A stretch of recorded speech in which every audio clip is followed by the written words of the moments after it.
नमस्कार, आप देख रहे हैं ऑनलाइन न्यूज वाला। मेरा नाम है दीपक गुप्ता। जानकारी दे दें कि लोकसभा चुनाव 2024 को लेकर बिहार के मुख्यमंत्री नीतीश कुमार जोरों शोरों से तैयारियां कर रहे हैं। कहा यह जा रहा है कि ऐसी अगर लगातार तैयारियां रही तो इस महीने के अंत में कहीं ना कहीं विपक्षी दलों की एक बड़ी बैठक होकर बड़ा ऐलान किया जा सकता है। राहुल गांधी की सांसद सदस्यता गई हुई है, केजरीवाल सीबीआई की जांच में फंसे हुए हैं, शरद पवार ममता बनर्जी से उनकी राष्ट्रीय पार्टी का दर्जा छीन लिया गया है और दूसरी तरफ जो क्षेत्रीय पार्टियां वो भी अपने आप को मजबूत करने के लिए बीजेपी के खिलाफ लगातार कोशिश कर रही है। लेकिन दावा यह किया जा रहा है कि अगर इस बार नीतीश कुमार अपनी कोशिश में कामयाब रहे तो 100 से कम सीटों पर भारतीय जनता पार्टी को रोक सकती है। यहां पर कहीं ना कहीं एक बड़ा जो विपक्षी दलों का गठबंधन होगा, यानी महागठबंधन।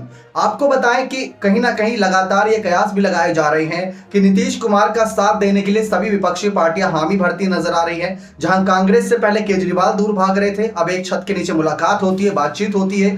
ममता बनर्जी भी काफी परेशान नजर आ रही है बीजेपी की रणनीतियों से, तो शरद पवार भी काफी कुछ अभी हाल ही में यहाँ पर अडानी और कहीं ना कहीं प्रधानमंत्री मोदी की डिग्री के मामले पर लगातार बोलते नजर आए थे उनके समर्थन में ही। लेकिन कई हद तक राहुल गांधी और मल्लिकार्जुन खड़गे के समर्थन में खड़े नजर आ रहे हैं।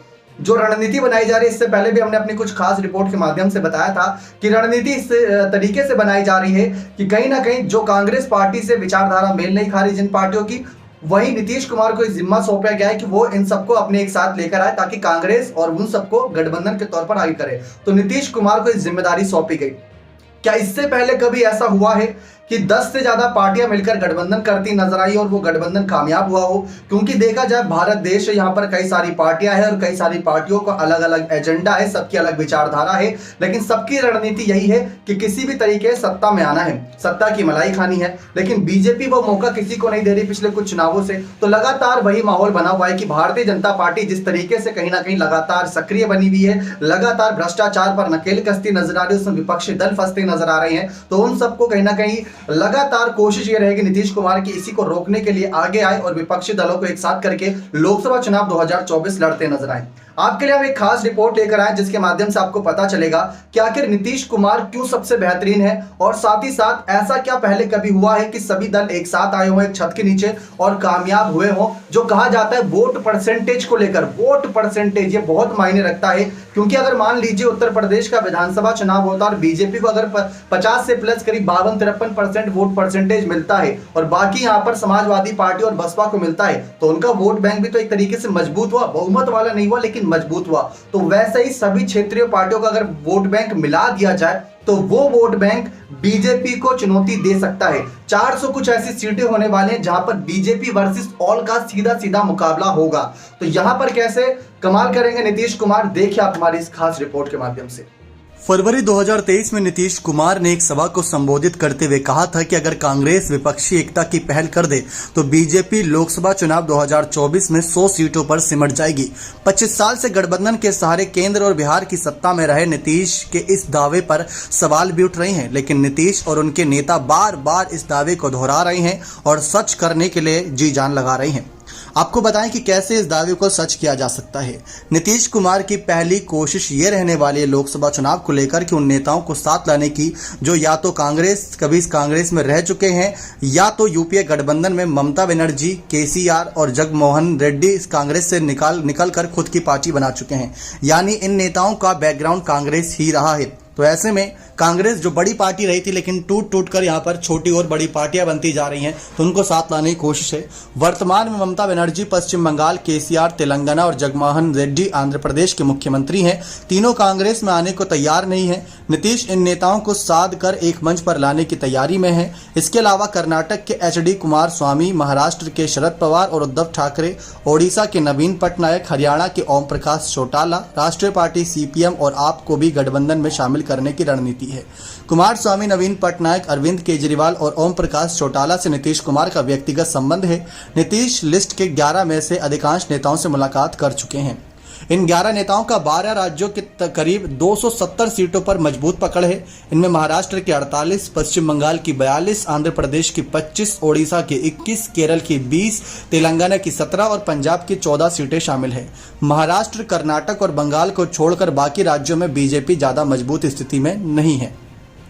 नीतीश कुमार की दूसरी सबसे बड़ी रणनीति के बारे में बताएं तो लोकसभा की 450 सीटों पर बीजेपी और अन्य पार्टियों के बीच सीधा मुकाबला करने की है। इनमें महाराष्ट्र की 48, पश्चिम बंगाल की 42, बिहार की 40, तमिलनाडु की 39, कर्नाटक की 28, राजस्थान की 25 और गुजरात की 26 सीट भी शामिल है। जिन 13 पार्टियों को नीतीश कुमार एक मंच पर लाने की कोशिश कर रहे हैं, 2019 में उनका वोट परसेंटेज बीजेपी से ज्यादा था, 45% वोट परसेंटेज था। 2019 के चुनाव में 303 सीटें जीतने वाली बीजेपी को वोट परसेंटेज 37% था।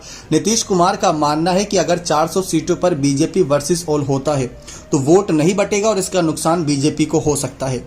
इसको हम एक उदाहरण से समझते हैं कि आखिर कैसे। दरअसल 2019 में बिहार की 40 सीटों पर हुए चुनाव में बीजेपी को 17 सीट, जेडीयू को 16 सीट, लोजपा को 6 सीट और कांग्रेस को 1 सीट पर जीत मिली। वोट परसेंटेज देखा जाए तो बीजेपी को 23.58, जेडीयू को 21.81, राजद को 15, कांग्रेस को 7 और लोजपा को 7% वोट मिला। अभी जेडीयू, राजद, कांग्रेस, वाम पार्टियों बीजेपी के विरोध में हैं। इन पार्टियों का वोट फीसदी 50 से भी ऊपर है। अगर चुनाव में इन पार्टियों का वोट एक मुश्त पड़ा तो बीजेपी के लिए मुश्किल है। तो ये अपने आप में एक बड़ा उदाहरण है। बीजेपी के खिलाफ बनने वाले गठबंधन का कॉमन मिनिमम प्रोग्राम भी तैयार करने की रणनीति है। इसको भी जान लेते हैं। दरअसल कांग्रेस के नेतृत्व में बनी पूर्व के संयुक्त प्रगतिशील गठबंधन का नाम भी बदला जा सकता है। बिहार में 2015 में नीतीश कुमार और लालू यादव ने यूपीए के बदले महागठबंधन नाम दिया था। सभी दल दो बड़े मुद्दों पर आगे बढ़ेंगे। इनमें पहला मुद्दा देश भर में जातीय जनगणना कराने की है। दूसरा मुद्दा विपक्षी नेताओं पर हो रहे सेंट्रल एजेंसी कार्रवाई से कांग्रेस, तृणमूल, आरजेडी, बीआरएस, आप और सीपीएम परेशान हैं। विपक्षी पार्टियों का कहना है कि मोदी सरकार के शासन में आने के बाद प्रवर्तन निदेशालय की 95% कार्रवाई हमारे खिलाफ हुई। सुप्रीम कोर्ट में इसे लेकर याचिका भी दाखिल की गई। जातीय जनगणना का मुद्दा देश के ओबीसी समुदाय को सीधे हिट कर रही है। लोकसभा की सभी सीटों पर ओबीसी समुदाय 30-40% के करीब है, जो गेम चेंजर माने जाते हैं। जातीय जनगणना को अगर 2024 में विपक्ष मुद्दा बनाने में सफल रहती है तो बीजेपी को काफी नुकसान होगा।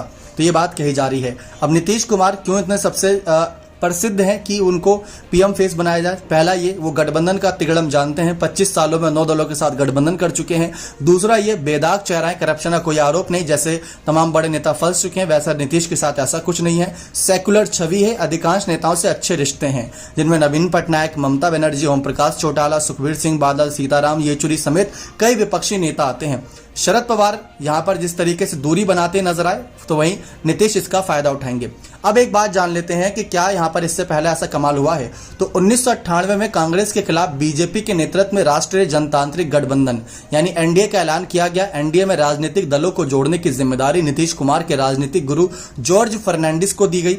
जॉर्ज ने एआईएडीएमके, तृणमूल कांग्रेस, हरियाणा विकास पार्टी जैसे करीब 16 पार्टियों को साथ लाया। शिवसेना, अकाली दल, जनता दल और बीजेपी मिलाकर 1998 में 20 दलों का यह गठबंधन था।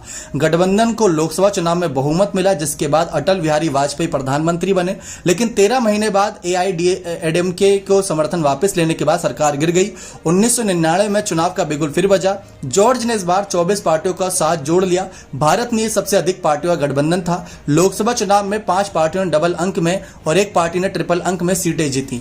एनडीए की यह सरकार 5 सालों तक चली। तो वही कमाल नीतीश कुमार को करना होगा। इतनी सारी पार्टियों को साथ लाना होगा ताकि ये पार्टियां सभी मिलकर चुनाव में एकमत होकर बीजेपी के खिलाफ लड़ती नजर आए। फायदा जरूर मिलेगा फिर ऐसे में।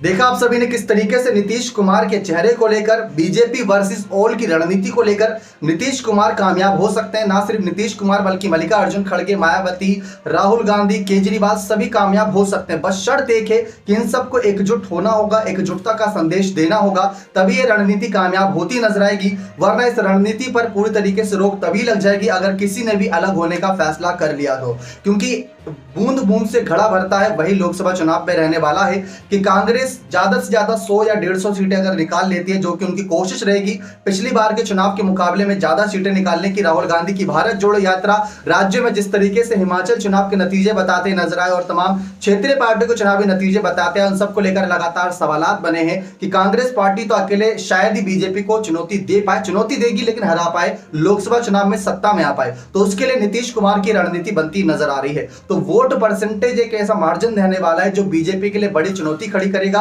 और यही चुनौती आगे जाकर कहीं ना कहीं बहुत बड़ी मुसीबत बनने वाली है भारतीय जनता पार्टी के लिए। लेकिन नीतीश कुमार के सामने ही सबसे बड़ी चुनौती है कैसे विपक्षी दलों को सबको एक साथ लाते हैं, और ये काम बीजेपी खुद कर रही है, ऐसा बड़े विश्लेषकों का मानना है। क्योंकि जैसे जैसे बीजेपी केजरीवाल को यहां पर चोट पहुंचा रही, सीबीआई जांच के जरिए तेजस्वी को चोट पहुंचा रही है, चाहे मल्लिकार्जुन खड़गे हो या फिर शरद पवार हो या ममता बनर्जी या फिर उद्धव ठाकरे हो, तो सब घायल शेर बन चुके हैं और ये सब शिकार करने के लिए तैयार है। और शिकार किसे करेंगे? भारतीय जनता पार्टी का। लेकिन लोकसभा चुनाव का मंच खुला हुआ है और इस मंच में देखते हैं कौन कौन अपने आप को पीएम फेस के रूप में देख रहा है, क्योंकि सबसे बड़ी चुनौती तो यही है कि पीएम फेस कौन बनेगा। अगर सब मिलकर चुनाव लड़ते हैं और चुनाव जीत जाने के बाद यह तय करते हैं कि पीएम फेस कौन बनेगा, तो शायद ये एक अपने आप में बड़ा अजीब फैसला हो सकता है। लेकिन अगर शुरुआत से ये तय कर ले कि नीतीश रहेंगे या केजरीवाल रहेंगे या ममता रहेंगे या फिर नवीन पटनायक या स्टालिन या फिर शरद पवार या मल्लिकार्जुन खड़गे, तो बीजेपी के लिए आसानी हो जाएगी उन पर निशाना साधने के लिए। तो इस तरीके से ये माहौल बनता नजर आ रहा है लोकसभा चुनाव 2024 को लेकर। आपकी क्या राय है? क्या सचमुच अगर विपक्ष एकजुट हो जाता है तो क्या सचमुच 100 सीटों से कम पर बीजेपी को रोका जा सकता है? अपनी राय कमेंट सेक्शन में जोड़ दीजिएगा। बने रहे चैनल के साथ ऐसी और तमाम जानकारियों के लिए बहुत बहुत धन्यवाद।